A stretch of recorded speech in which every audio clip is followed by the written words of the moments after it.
Hello, welcome to my ChinWag. It's the 27th of July 2022, I believe a Tuesday, here in the UK. Thank you for joining me. I've been reading for some time and had an interest in these old books about farming. And it's interesting when you read the sort of period of around about the 1930s to 40s in which the huge change in farming happened when the tractors and the petrol-driven and diesel engines came in. There was a bunch of steam innovations, of course, which was slow and protracted, but never really caught off in the same way that the petrol-driven engine did, because obviously that would make things so much smaller and more portable, particularly on farms in England. And I find that whole transition fascinating, and the use of horses and the old implements that things were used, and the way things were done by hand, and the whole thing which had been around for generation after generation after generation, almost back to the year dot sort of thing. And these things took a while, even though the tractors came on stream, and then we had the two wars, in which helped to sort of boost or drive the need for farming to be done quicker, and hence more people using tractors, using fewer people on the farms, etc. And it's interesting then how speedily that the tractor and its subsequent machinery took over. But that whole process up and down the country took a long time to take over, and the passing of the horses being used as a principal driving force for ploughing and things like that took a hell of a long time. And they stay very much in the public consciousness when you think of old farming and things like that. I want to talk in today's ChinWag about the passing of things, how things we accept, and then of course the pace of change has escalated and things change much more rapidly. This whole process of the horses and the tractors, it was a huge step for people to A, to do, and B, to afford. In more recent times, of course, we've seen all sorts of other things come and go, and they're very much etched on our mind in the same way. I mean, as a kid, I remember being around televisions, early television, not very early televisions, but televisions that you actually had to tune. You had to get up and change the channel. Record players in which you could stack up your 45s on a little stack, and each one would play and plop down and all of that.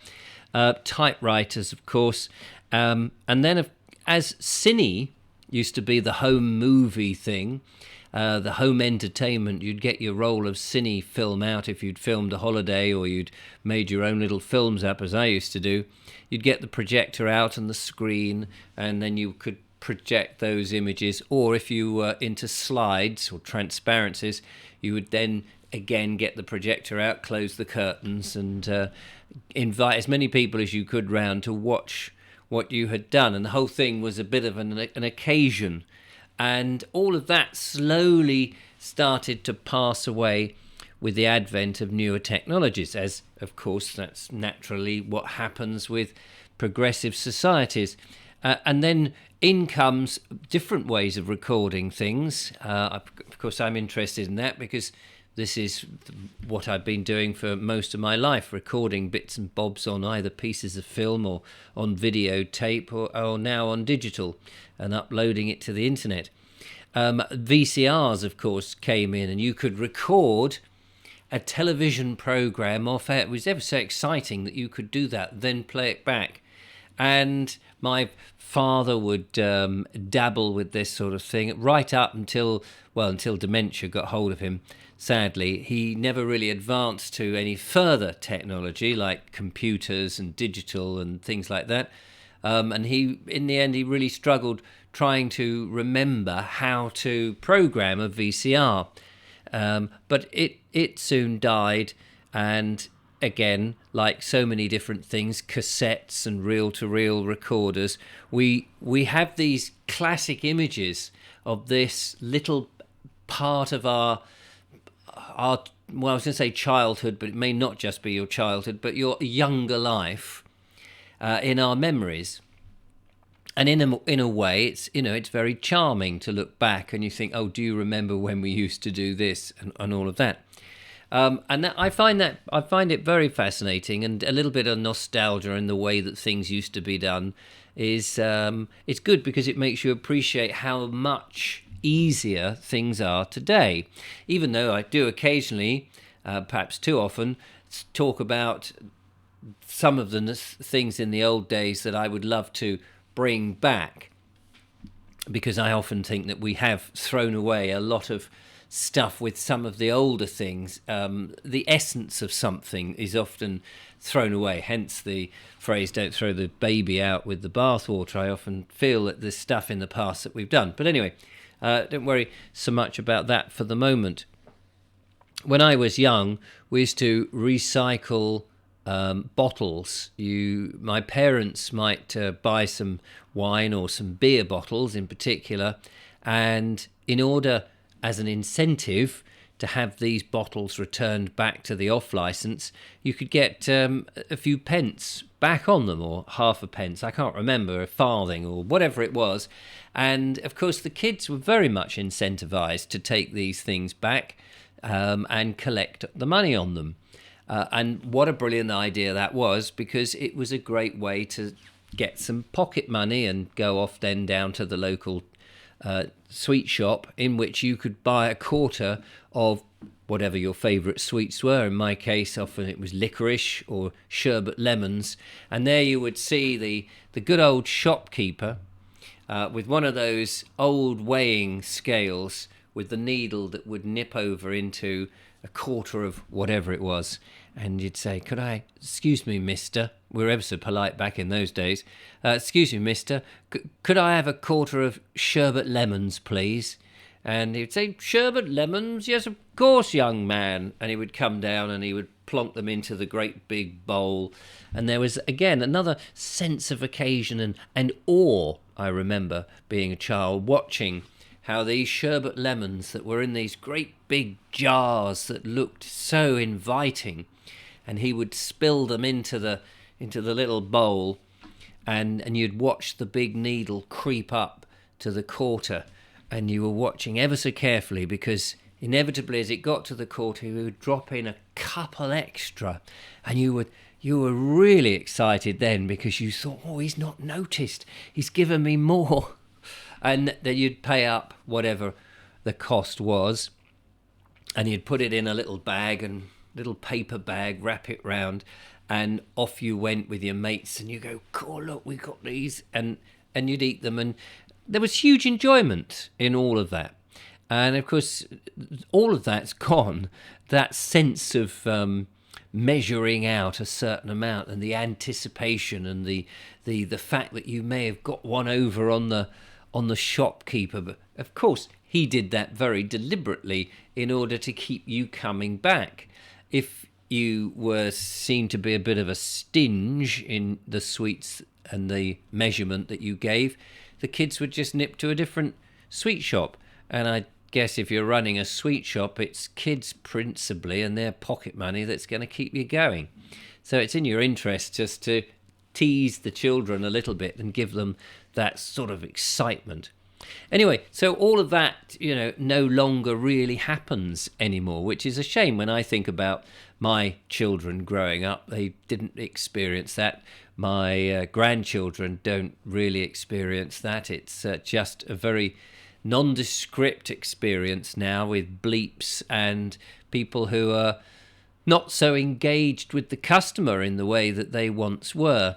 And things are just swept across, and it's done automatically, and there's no sense that you ever get to cheat or get one up on the little corner shop or the supermarket anymore. Everything is so precise. That sense of I don't know, the excitement just seems to have disappeared, which is a great shame, in my opinion. These days, however, when things become obsolete and the way of doing things, I was just trying to think about this. I often reference all these things from my childhood, these bigger and more interesting and somewhat almost romanticized, perhaps rose-tinted glassed views of things happen. But these days, things get updated and things move on, but you barely notice it anymore. You know, things morph from one thing to another. There used to be these giant leaps from the horse to the tractor, from the VCR to the digital computer, a laptop. But now there's technology leaps. They've just morphed. I remember in 2005, you would buy, if to listen to music, you would buy an iPod. Well, now it's a smartphone of some description. And these things have morphed that instead you just barely really remember. Perhaps certain iterations of a mobile phone will come to mind, the old flip phone, for example, or the early ones with the aerials that used to come up. But as you become more up to recent times, it's just an upgrade. And everything is changing on such a constant level. Things, the sort of delineation of this is a moment of change that we used to have from analog to digital, and from cathode ray tube televisions to flat screen. Now things have got to that point where I think change is happening. You just don't even notice it anymore. It's more subtle. For example, during the lockdown that we had, the 2 years of being trapped in our homes for our health reasons, we can discuss the rights and wrongs of that on another occasion. Cash suddenly vanished from a lot of the supermarkets. Nobody wanted to deal in cash because it was thought that you might be transmitting with that cash all sorts of nasties. Not that it's ever bothered the population before, when we've been using cash to transact the way we do things, because in all other illnesses that may have been around, you're constantly passing pound notes and coins and touching things and all of that. But all of a sudden, during the COVID years, it was almost outlawed, to the point that everybody was getting somewhat, I say everybody, but may not be everybody, but there was this sort of sense that cash is going to disappear soon, and we're all just being trained for a digital cashless society, which may well be still on the cards, of course. I think the reasons why large organisations and governments would find it much easier if people did just use a digital currency rather than the inconvenient and cumbersome cash. But I like cash. I like the anonymousness. That's the anonymous. You know what I mean, of cash. I like the fact that the cash is floating around in society. It's its own separate entity in many ways. There's that, I don't know, it feels more that you could make money somehow. It doesn't come off a tree, obviously, but you feel like there's the potential of it I don't know, growing and multiplying, because it's its own, it's a physical thing. Whereas when it's just ones and zeros, it's so remote that it's just a constant balance that you check on your phone or on your tablet or whatever. You can't just thrust your hand in your pocket and have that, oh, look, I got a couple of quid. I tell you what, let's go and have a couple of ice creams. You know, that sort of spontaneousness that cash has. And I would be hugely upset to see cash disappear. But other ways, things do seem to just morph and change, and we almost don't notice that stuff has disappeared anymore. It's such a shame. I quite like having these little historical events in my head to think, oh yeah, that's when we used to do this and we don't now. Another one we used to do, and there was just something about it, I don't know quite what, but having a car tax that you'd put in the window. It was a fag that you had to change your car tax and take it out and put a different one. But now you don't even know that. You just get an email, an electronic email, and it says, time to renew your motor tax or even your MOT. You no longer, I don't think you get an MOT certificate anymore. There was a time when you had to have a file and you'd have your MOT and your logbook and all these bits and bobs, your driving license, all of these things, all nice and neat together, so that should any time you need to show them to a policeman for whatever reason, you've got a brake light that's not working and you had to go and show your papers down at the nearest police station. I don't think that happens anymore. Things are so streamlined, but in many ways, some of these things that you used to do, they give life its sort of purpose in a way. They're things that you can grasp onto, and as more and more stuff becomes just a question of updating it, or it's a nudge on an email, it seems to me to lose a certain magic or joy anymore. As I say, it's not necessarily a joy that you had to take your tax disc off and change it, but it was just something that, I mean, another thing is you could walk down the road and go, hello, he hasn't changed his tax disc, that's come to an end, oh, he'll have a fine. There was just some sort of joy. Now everything is becoming a bit blander. So my question to you is, what would you hate to see slip away in today that we do that inevitably is going to be updated and graded and shifted on? What would you hate to see disappear? And what would you like, if you could, bring back? Are there things from the past? So I would love to have that ability to go and take the old glass bottles and get your money back. I think that would be fantastic. I think that would be great for kids, because it would give them A, something practical to do, but B, it would teach them about money and saving and those sort of things. The old piggy bank savings things that you used to get, where you'd have actually ceramic pigs, I thought they were quite a good idea. You put your money in. It's a physical thing. You can understand it. Whereas if you're having a savings account now and you're opening it up for your grandchildren and what have you, you're just sort of shifting money on the PC or on an app on your phone. It's all very convenient. But from the kids' point of view, there's no real connection to that. And I think some of these old analog ways of doing things, these old real practical things, they leave a much stronger impression on the value of things than perhaps a lot of the things that are just moved and shunted over through apps and things.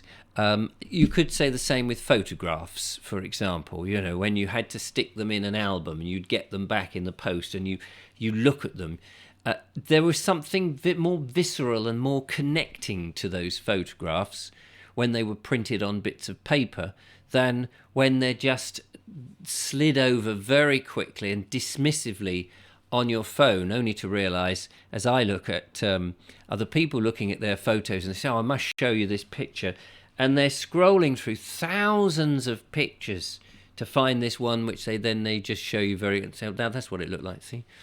And you think, what's the point of that? Right, anyway, I'd be interested in your thoughts there. What would you hate to slip away, and what would you like to see brought back? Let's go and have a look at the comments then from yesterday. And I am still struggling, and I don't quite understand why some of the comments disappear. Some of them get put into a holding bay for approval, and I can't see why they needed approving, by the way. and some that I do approve, I get a notice going, comment removed. And you go, no, I just approved it.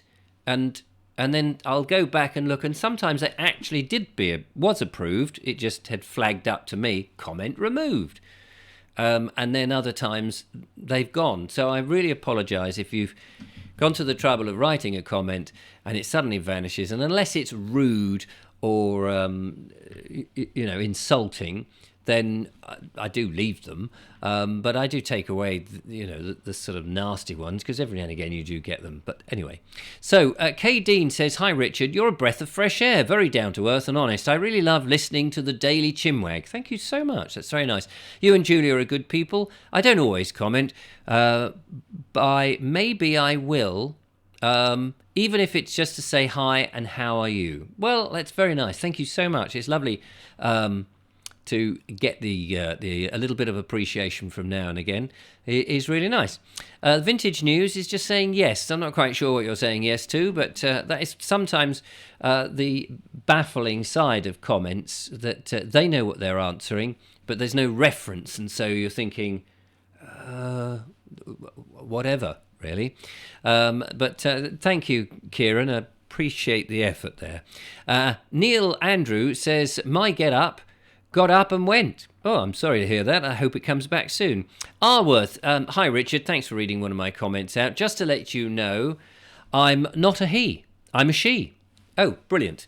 Thank you for letting me know that. You see, it's very difficult to assess whether you're a he or a she, or a them or a they, or a whatever or a which, from just a name, as you'll appreciate. So it is really nice when people do make it known. Nothing to do with confusing pronouns or gender identity, just biology. Yeah, good old-fashioned biology. Wouldn't want that to disappear, would you? Glad you're feeling more chippy this morning. I mentioned the windmills because if you do manage to get a house with some land in the future, I heard, albeit some time ago, she says, you can make a decent income from having a windmill installed on your land. Oh, that's very interesting. It would be lovely to to do that. But of course, I would like the old-fashioned type of windmill, so that you could grind your corn. Maybe you could do a bit of both. Generate enough electricity to run something and grind the corn. But thank you very much for that, Arworth. Edward Moulding says, happiness comes from what we are initiating and influencing changes. Let me just read that again. Happiness comes from what we are initiating and influencing changes. Draw a circle on a piece of paper. Okay. Inside that circle, write all the stuff that you can control, right? And things that you can do something about, right? Around the circle, draw another circle, the circle of influence. These two circles form the circle of influence. The inner circle is what we can directly control, yeah, and the out one, such as your job and your own environment. This is quite long and complicated. And so what about the other one then? On the outside circle of influence, draw a third circle. It's getting a bit confusing, but I kind of see what you mean. Thank you for that. Focusing on the circles of control of influence reduces the stress. In other words, focus. I think what you're getting at is to just concentrate on those things that actually you can control, and the things that you can't control, let them get on with it. I presumably paraphrasing what you're saying in the right direction. Stars says, in case it's helpful to anyone in the UK that is in need to talk to someone in a crisis about your mental health, the Samaritans have a helpline available, and she gives the number, should anyone wish to look that up. The Samaritans, of course, help a lot of people all over the country, and they do a good job. My mum, funnily enough, even though she was an alcoholic, and this is where it's quite embarrassing, my mother used to work for the Samaritans or volunteer for the Samaritans, but I don't know how long she was able to do that because she was an alcoholic herself. So towards the latter end of her life, she would often ring them up because she was quite suicidal. But she often worked for them, and I knew as a young man, but she told me none of my business. I knew that she may well have been drinking. So that's a bit of a worry, to think that, we're talking in the 70s then, 70s and perhaps early 80s. And, what do you do? What do you do? English Andy says, life is a series of moments, and moments are always changing, just like thoughts, negative and positive. And though it may be human nature to dwell, like many natural thoughts, it's senseless. Senseless to allow a single thought to inhabit a mind, because thoughts are like guests or fair weather friends. As soon as they arrive, they can leave. And even the ones that take a long time to emerge can fully disappear in an instant. Moments are precious. Sometimes they linger, and other times they're fleeting. And yet so much could be done in them. Well, that is very true. Thank you for that, English Andy.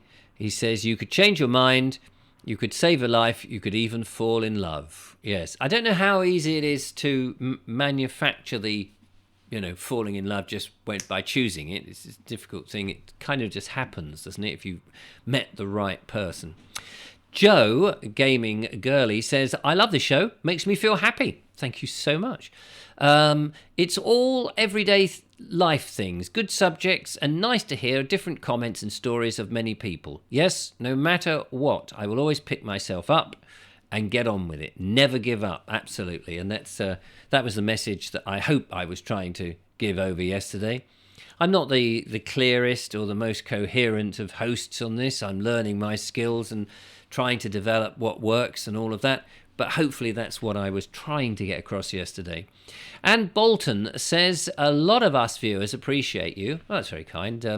And try not to dwell on the negative comments. One does try not to, absolutely.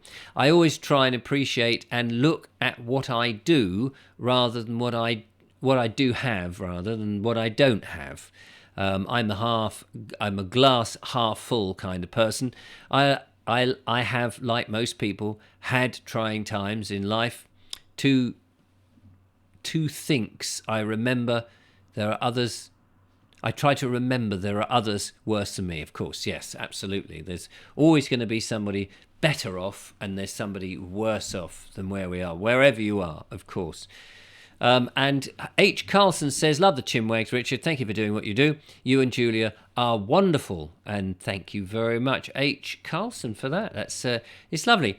Bit of encouragement there.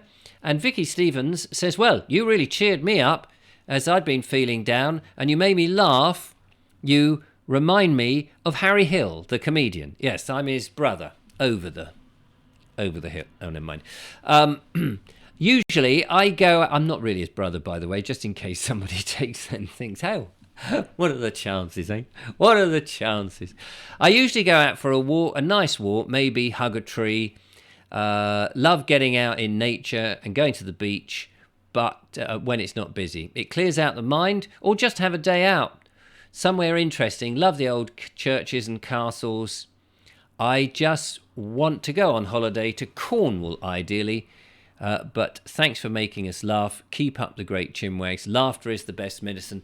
And thank you so much. That's so very nice. Finally, then we'll just do one more because there's plenty for you to have a look at. Laura Ann says, I could easily give up every day. I'm mostly housebound and in head pain after an accident, lost my husband 2 years ago, but still find a reason to carry on, although my life is very hard now. There is no choice, but you can carry on the best you can. And Laura, well, I'm sorry to hear all of that and hope that you do manage to carry on. And we do get these ups and downs, and everybody's unique. And everybody will take these ups and downs in different ways. And there's, some people will get very frustrated when people are on a down and they can't see the reason or they don't sense it. and then other people have a lot more time and patience, and perhaps we should all have a bit more time and patience for people as they try and work out their life. I think when you see somebody, you only see a very small section of them. People looking at me, even with all the output that I put out, and if you were to listen to everything, you might think that you've formed a very clear picture of who I am. But of course, you haven't, because you don't see all the other bits and bobs that are edited out and not seen or not spoken about, or that goes on in between things. And you can never know anybody that well unless, of course, you perhaps live with them, or they're your parent or sibling or whatever.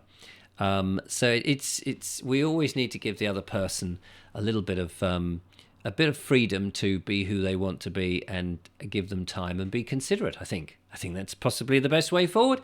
Anyway, you may have your own opinion. Meanwhile, I'd like to know, what would you hate to see in this in the modern world slip away and be changed and upgraded and moved on, and what would you like perhaps from the past to bring back? Do send in your letters on a postcard.